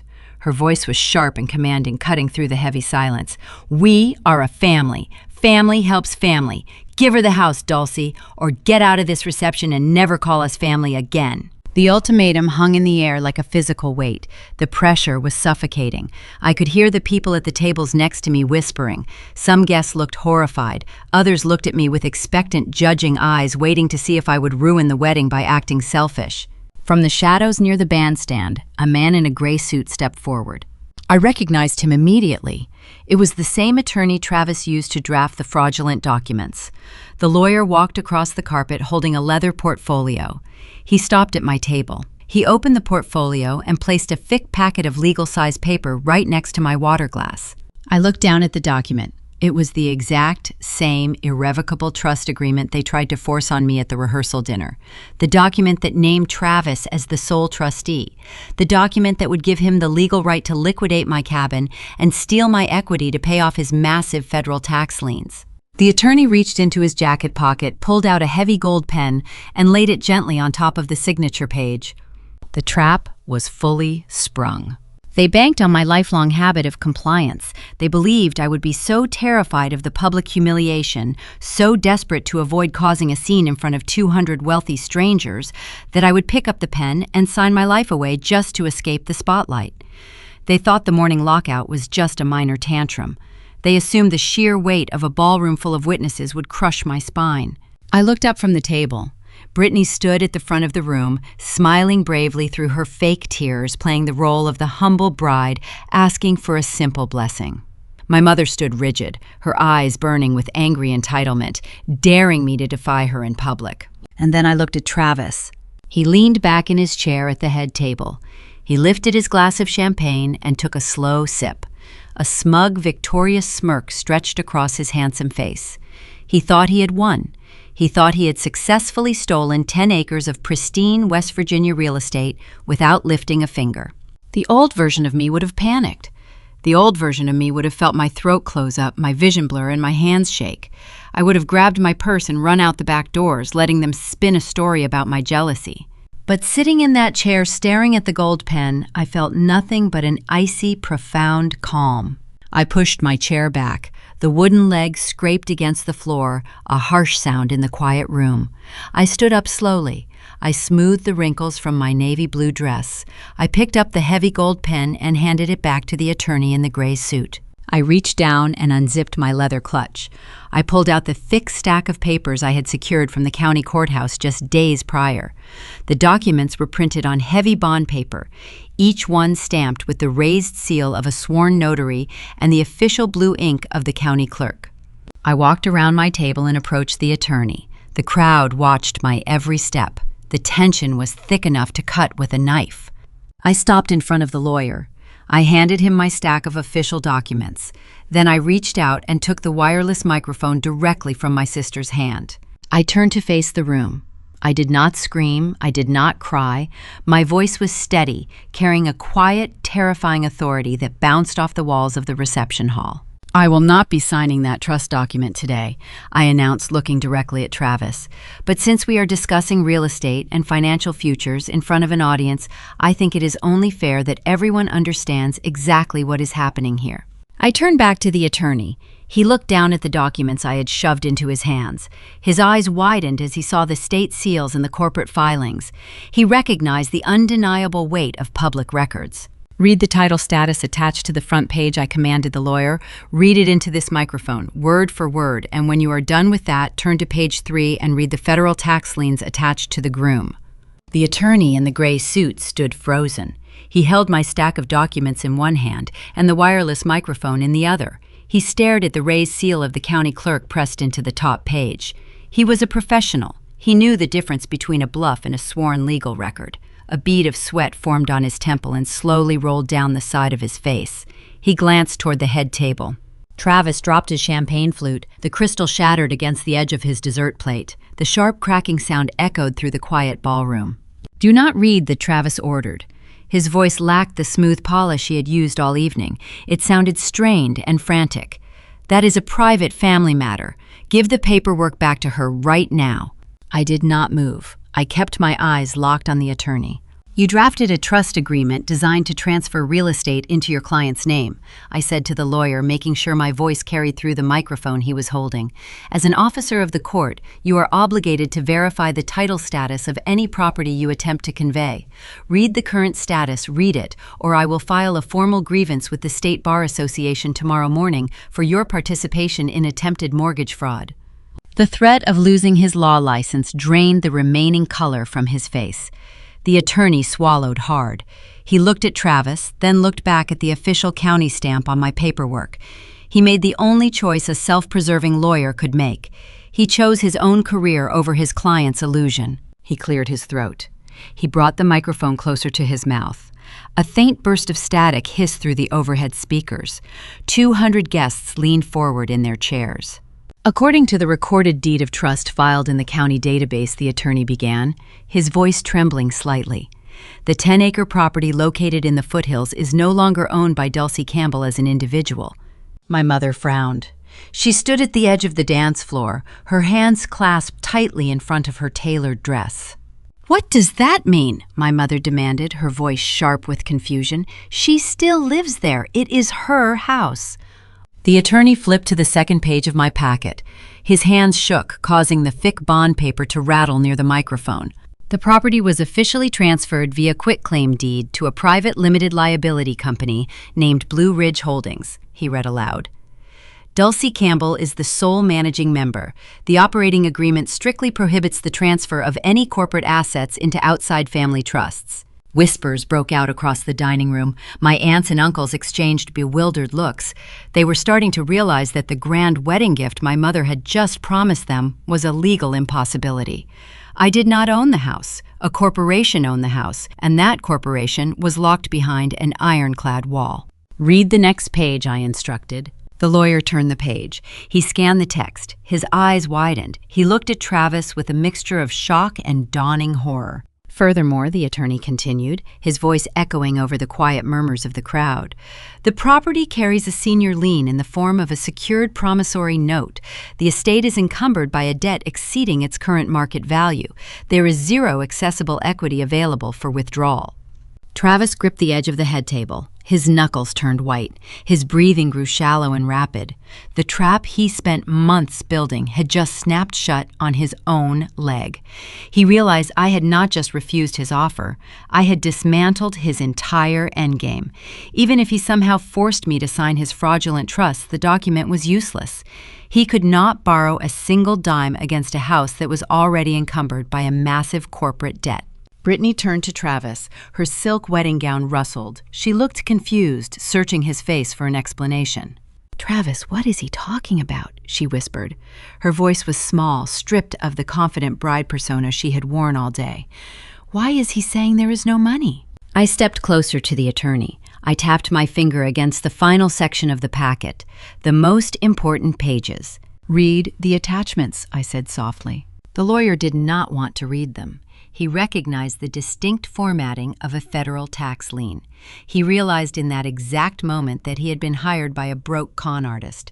He realized Travis had used him to draft a predatory document to steal a house to pay off hidden debts. "Read it," I repeated. The attorney took a deep breath. He held the paper close to his face. Attached to this title report is a public fraud alert, he announced. The alert references 2 active federal tax liens filed by the Internal Revenue Service against the groom Travis Arthur Miller. The silence in the room shifted from confusion to pure shock. Somebody in the back of the room gasped. My mother took a step backward, her high heel catching on the edge of the wooden dance floor. She stumbled slightly, grabbing the back of a chair to steady herself. The first lien is for unpaid income taxes in the amount of $89,000. The lawyer read, his voice gaining speed as he rushed to get the terrible facts out into the open air. The second lien, filed 8 months ago, is for $125,000. The total owed to the federal government is $214,000. A heavy, suffocating weight dropped over the reception hall. The illusion shattered into a million jagged pieces. The wealthy financial consultant, the man my mother praised as the savior of our family, owed the government $250,000. The leased luxury car, the tailored suits, the imported roses, the open bar, it was all built on a foundation of lies and unpaid bills. But the lawyer was not finished. Additionally, he read, staring at the final page, there is an active civil judgment pending in circuit court. Travis Miller is being sued for fraudulent misrepresentation by a former business partner. Any asset, including real estate, transferred into Mr. Miller's name or into a trust controlled by him, is subject to immediate seizure by federal authorities and civil creditors. The truth rang out over the venue speakers, bouncing off the crystal chandeliers and sinking into the ears of every single guest. If I had signed that paper tonight, my home would have been seized by the IRS tomorrow morning. My mother's retirement savings would have been confiscated to pay for Travis's crimes. He was not trying to build a foundation for my sister.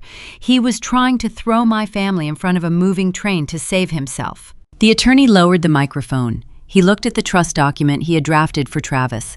He realized that if I had signed it, he could have been indicted for facilitating a fraudulent transfer to dodge a federal tax lien. His hands trembled as he handed my stack of official papers back to me. He did not say another word. He dropped his heavy gold pen onto the table. It rolled off the edge and hit the carpet with a dull thud.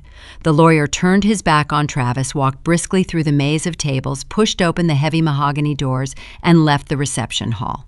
I stood alone on the floor holding my documents. The spotlight was no longer on me. It had shifted entirely to the head table. 200 guests turned their heads to look at the groom. The wealthy, perfect facade was gone. The man sitting next to my sister was exposed as a desperate, drowning fraud. The silence in the room was deafening, but the real explosion was just seconds away. The quiet in the reception hall was deafening. 200 people stopped breathing at the exact same moment.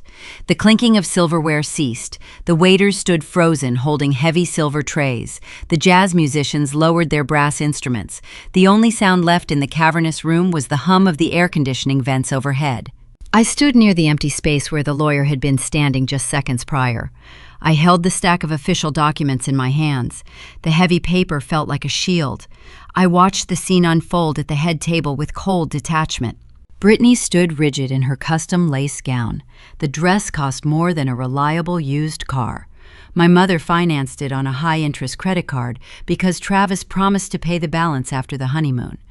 Brittany held a large bouquet of imported white roses. Her knuckles were white. She turned her head slowly to look at her new husband.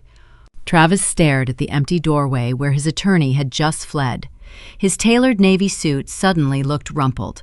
The charming confidence that he used to manipulate my mother into funding his lifestyle had evaporated. His face was pale and slick with a thin layer of sweat. He looked like a cornered animal realizing the trap had sprung on him instead of his prey. Brittany loosened her grip. The bridal bouquet slipped from her hands. The heavy bundle of flowers hit the polished wooden dance floor with a dull thud. Petals scattered across the varnish. "Is it true?" Brittany asked.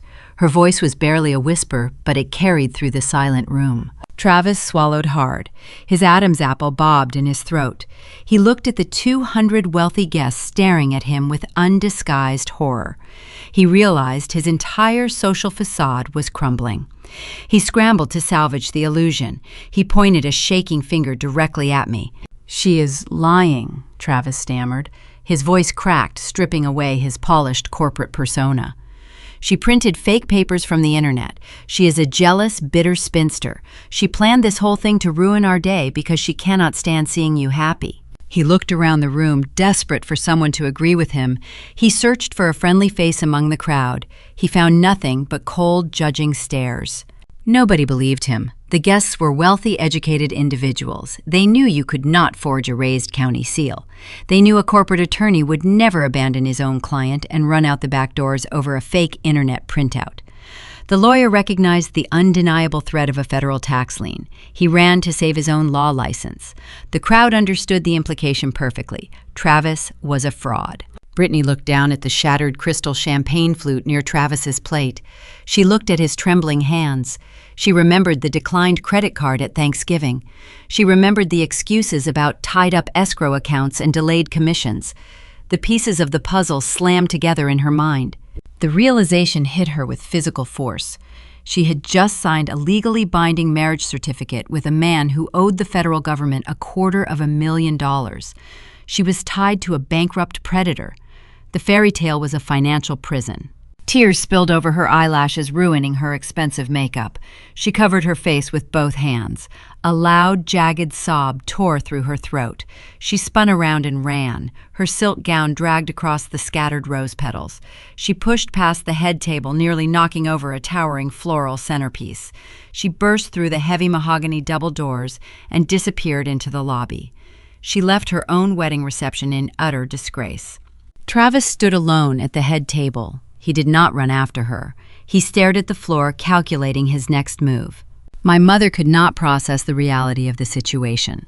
Her brain rejected the facts. She had spent an entire year bragging to her church congregation and her social circle about her wealthy new son-in-law.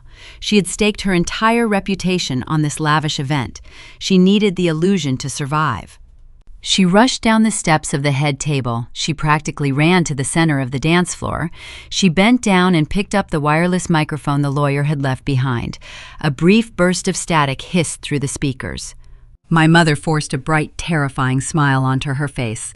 It was the smile of a woman pretending the house was not on fire while standing in the flames. "Please, everyone," my mother said, her voice high and breathless. "Sit down. Relax. This is just a terrible misunderstanding. A clerical error. You know how the government makes mistakes. Travis is a brilliant consultant. Everything is fine. The caterers are bringing out the wedding cake soon. Drink your champagne. Let us celebrate." She waved her hand toward the open bar, pleading with the crowd to ignore the ugly truth. The guests did not sit down. The wealthy friends my mother was so desperate to impress were not fools. They wanted nothing to do with a man facing an active federal tax evasion case. Guilt by association is a real fear in high society circles. A woman in a beaded evening gown sitting near the front row stood up. She grabbed her silk shawl and walked toward the exit without making eye contact with my mother. Her husband followed her. That simple action broke the dam. The whispering started. A low murmur swept across the room. Chairs scraped against the floor. Dozens of people stood up simultaneously. They set their half-empty wine glasses on the linen tablecloths. They walked toward the coat check room. The mass exodus had begun. The carefully curated audience was fleeing the theater before the final act. My mother stood on the dance floor holding the microphone.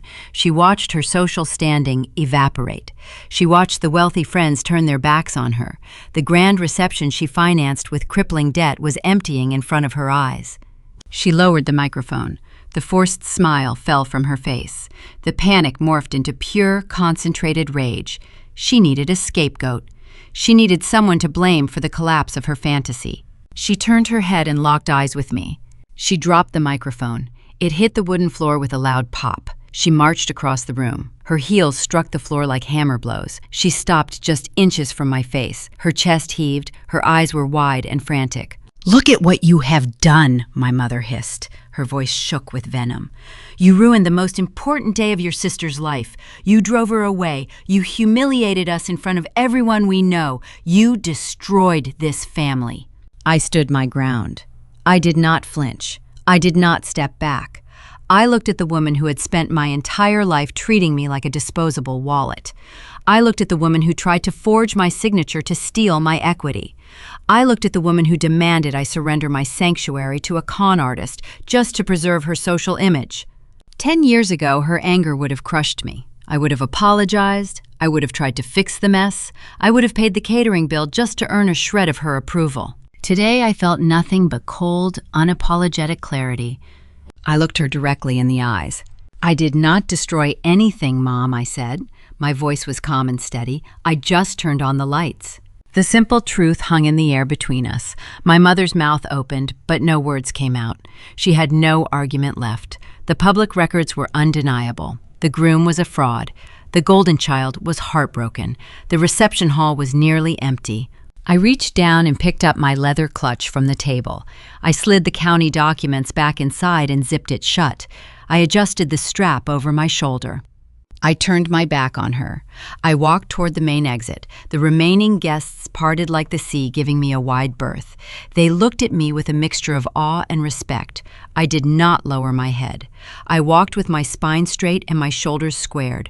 My dignity was entirely intact. I pushed through the heavy glass doors and stepped out into the cool evening air. I left the wreckage of their illusions behind me on the dance floor. The war was over and my home was safe. 6 months have passed since the night I walked out of the country club. The aftermath was swift and merciless. Travis thought he could outrun the federal government. He thought his charm would save him from the consequences of his actions. He was wrong. The public exposure at the reception acted like a flare gun in the dark. Once the wealthy guests realized he was a fraud, they talked. The whispers spread through high society circles and reached the right authorities. Within 3 weeks, the Internal Revenue Service froze his remaining bank accounts. They did not leave him a single dime. The dealership repossessed the black Mercedes from the parking lot of a cheap roadside motel where Travis was hiding. He had no money to pay for a room, let alone a luxury car lease. It gets worse for him. The civil lawsuit filed by his former business partner moved to the discovery phase. Financial investigators dug into his past and found the offshore shell companies. Because he used electronic transfers to move stolen funds across state lines, federal prosecutors stepped in. Travis is currently sitting in a holding facility awaiting trial for wire fraud. He traded his tailored Navy suits for a standard-issue jumpsuit. His smooth corporate voice does not work on federal judges. Brittany did not stay by his side. The romance vanished the second the money disappeared. She realized she was not going to get a large estate in the hills or a life of luxury. She hired a cheap family lawyer and filed for an annulment. She cited fraudulent misrepresentation in her court filings. The judge granted the request within 30 days. On paper, the marriage never happened. She is legally single again. But the financial wreckage remained very real. Travis signed the vendor contracts for the wedding using a fake limited liability company. When his checks bounced, the vendors came after the secondary signers. They came after my mother and my sister. The country club sued them for the unpaid catering bill. The florist sent the imported rose invoice directly to a collection agency. The custom lace gown went on a high-interest credit card that Brittany could not pay. They tried to hide, but creditors do not stop calling. My sister packed up her expensive apartment downtown. She could not afford the rent without Travis handing her stolen cash. She moved back into my mother's small 2-bedroom apartment. The walls in that building are thin. The neighbors are loud. The space is cramped. They are living exactly the life they tried to escape by stealing my house. They spend their days dodging debt collectors and arguing over the grocery budget. The golden child and the enabler are trapped in a cage they built themselves. 2 months ago, my phone vibrated on the kitchen counter. The caller identification displayed my mother's name. It was the first time she reached out since she accused me of destroying the family on the dance floor. I did not press the green answer button. I stood in my kitchen, poured a glass of cold water, and let the phone ring until it went to voicemail. I waited for the notification icon to appear on the screen. I listened to the audio file sitting at my kitchen island. My mother did not apologize. She did not ask how I was doing. She did not ask if my job at the law firm was going well. Her voice sounded thin and strained. She told me the country club was threatening to garnish her wages over the reception costs. She said Brittany was depressed and refusing to leave her childhood bedroom. Then came the familiar pivot, the trap. She asked for a temporary loan. Just $20,000, she pleaded into the phone. She promised to pay me back as soon as things settled down.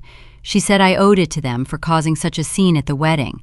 She used the word family 4 times in a 2-minute recording.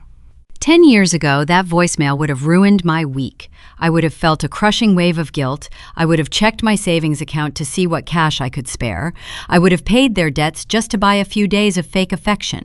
This time I felt nothing but a quiet, clinical detachment. I did not call her back. I did not send a text message. I did not engage in a screaming match. I exported the audio file and saved it to a secure digital folder on my computer labeled Permanent Records. I closed the laptop. The silence in my house remained unbroken. I let the boundaries stand. That brings us to today. It is 6 in the morning. The West Virginia air is crisp and cold. I am sitting in a wooden rocking chair on the back porch of my cabin. I am holding a ceramic mug of dark roast coffee. The steam rises into the cool air, warming my face. The sun is just starting to peek over the tree line. The morning light casts long golden shadows across the 10 acres of land that belong entirely to me. I listen to the wind moving through the pine branches. I hear a pair of blue jays calling near the fence line. There are no frantic phone calls. There are no unpaid bills shoved under my door. There are no manipulative dinners or fraudulent trust documents waiting for my signature. The heavy brass keys sitting on my kitchen counter represent security. They do not represent an invoice waiting to be collected by greedy relatives. I spent the first 3 decades of my life playing a rigged game. I was assigned a role before I was old enough to speak. I was the reliable workhorse. I was the safety net. My relatives convinced me that love meant setting myself on fire to keep them warm. They handed me their debts and called me strong. They demanded my property and called it a family blessing. I had to learn the hard way that family is not a collection agency. Blood does not give someone the right to treat your bank account like an emergency fund. Love does not require you to sacrifice your peace of mind to fund someone else's delusion. The title of The Strong One is just a scam. It is a label used by weak people to steal your resources without feeling guilty. They flatter your competence so they can harvest your success. They expect you to carry their burdens while they enjoy the rewards. The day I stopped being the strong one was the day my real life began. I turned on the lights, exposed the predators, and walked away from the wreckage. I built an invisible fortress around my life using the law, and I let them crash their own ship against the rocks. The peace I feel sitting on this porch is worth more than any relationship I left behind. I traded a toxic family for a quiet morning, and I would make that trade again every single day for the rest of my life. That is my story. A forged loan, a fake millionaire, and a public reception that ended in the truth. If you have ever been the designated bank for a toxic family of called the strong one right before they handed you the bill, take this as your sign. You are allowed to say no. You are allowed to lock the door.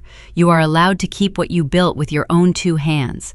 Tell me your story in the comments below. Share the moment you finally set an unbreakable boundary with the people who tried to use you. Hit the subscribe button, and I will see you in the next one.